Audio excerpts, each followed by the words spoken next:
नमस्कार मित्रांनो, आज तुम्हाला मी सोसायटीच्या कन्व्हेन्स अभिहस्तांतरणाबद्दल बोलणार आहे.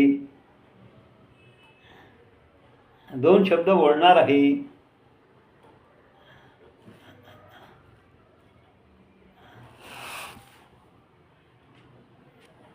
अभिहस्तांतरण कन्व्हेन्सबद्दल मी बोलणार आहे. नमस्कार मित्रांनो, पुन्हा तुम्हाला कन्व्हेन्स म्हणजे काय काय बरेचशा सोसायटीच्या सोसायटीच्या चेअरमन सेक्रेटरीला प्रश्न पडला असेल की डीम कन्व्हेन्स म्हणजे काय. त्याबद्दल मी तुम्हाला आज बोलणार आहे आणि सविस्तर तुम्हाला सांगणार आहे की ते कसं करून घ्यायचं आणि सोसायटी या नावावर जागा कशी करून घ्यायची याच्याबद्दल मी तुम्हाला माहिती देणार आहे. काय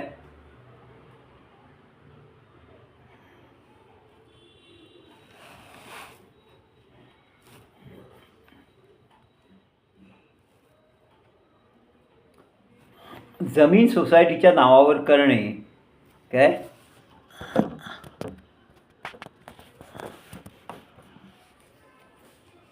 सोसायटीच्या नावावर जमीन करून घेणे काय म्हणजे पूर्वी 35 वर्षापूर्वी जमीन मालक आपली जागा विकासकाला देऊन पॉवर ऑफ अटर्नीच्या द्वारे बिल्डरला बिल्डिंग बनवण्यास परवानगी द्यायचा व बिल्डर त्या जमिनीवर बिल्डिंग तयार करून मालकी हक्काने विकायचा. बरोबर आहे. आणि फ्लॅट खरेदीदारांना तो विकायचा. ओके. तर त्याबद्दल पण आता 30-35 वर्षानंतर ती जागा मूळ मालकाच्या नावावर राहायची व विकासकाचा पत्ता नसायचा. त्यामुळे लाखो सोसायट्या ह्या अडचणीत यायच्या. आता अडचणीत आलेल्या आहेत 30-35 कारण रिडेव्हलपमेंटला आता सोसायटी जाणार. कारण बिल्डिंग जुनी झालेली आहे, ती पडणार आहे. महानगरपालिकेच्या नोटिसा येत आहेत, C1, C2, C3 अशा नोटिसा येत आहेत. तर यामुळे सोसायटीच्या पदाधिकाऱ्यांना प्रश्न पडलेला आहे की यातून काय मार्ग काढावा. तर सरकारने याच्यामध्ये हस्तक्षेप करून विकासक नसताना त्यामुळे लाखो सोसायटी यायचे. पण सरकारने ही अडचण यायची. त्यामुळे सरकारने एक कायदा बनवला, डीम कन्व्हेन्स म्हणजे अभिहस्तांतरण. मराठीमध्ये आपण मानवी अभिहस्तांतरण म्हणजेच डीम कन्व्हेन्स. काय महाराष्ट्र सरकारने मोफ्याच्या कायद्याच्या अमेंडमेंट करून कायदा विस्तारित करून 1963 कायदा सेक्शन 11 प्रमाणे कॉम्पिटंट अथॉरिटी म्हणजे अधिकार DDR यांना दिला. डिस्ट्रिक्ट डेप्युटी रजिस्टर यांना अधिकार देऊन डीम कन्व्हेन्स मानवी अभिहस्तांतरणाची अधिकार त्यांना दिलेले आहेत. त्याप्रमाणे ते मूळ मालक व विकासक सापडत नसेल तर ती मूळ मालकाच्या नावची जागा ही सोसायटीच्या नावाने सरकार हस्तांतरण करण्यास DDRला अधिकार दिलेले आहेत. त्यामुळे सोसायटी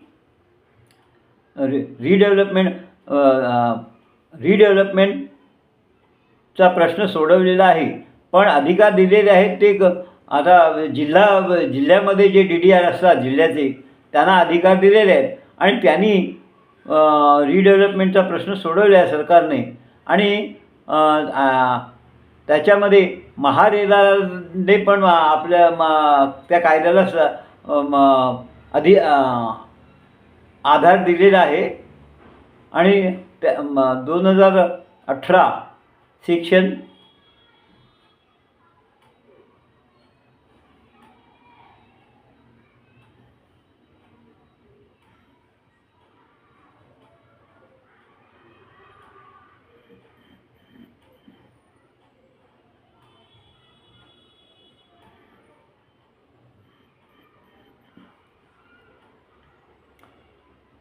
पण सोसायटीला कागदपत्रांची पूर्तता करावी लागेल आणि जमिनीचे रजिस्ट्रेशन फी सोसायटीला भरावी लागेल आणि DDR नंतर तुम्हाला परमिशन देईल, त्या परमिशनप्रमाणे आणि सोसायटीचे रजिस्ट्रेशन फी तुम्हाला भरावे लागेल काय. तर या सगळ्या गोष्टी केल्यानंतर 7/12 सोसायटीच्या नावाने तलाठ्याकडे अप्लाय करून ते तुम्हाला परमिशन घेऊन तुमच्या सोसायटीच्या नावावर जागा ही तुमची होईल अशी त्यात तरतूद आहे आणि ती तुम्ही करून घ्यावी प्रत्येकाने. वसई विरारच्या ठिकाणी जास्तीत जास्त अशा घटना घडलेल्या आहेत. ते आहेच आहे, पण त्याचप्रमाणे आता तो प्रश्न भेडसावत आहे, कारण रिडेव्हलपमेंटला सगळ्या बिल्डिंग आलेल्या आहेत, जुन्या झालेल्या आहेत, तर त्यामुळे ही समस्या निर्माण झालेली आहे. तरी पण लोकांनी आपल्या समस्या ह्या DDRच्या मार्फत परवानगी घेऊन नवीन रिडेव्हलपमेंट करावी ही विनंती. जय हिंद, जय महाराष्ट्र, वंदे मातरम. ओके.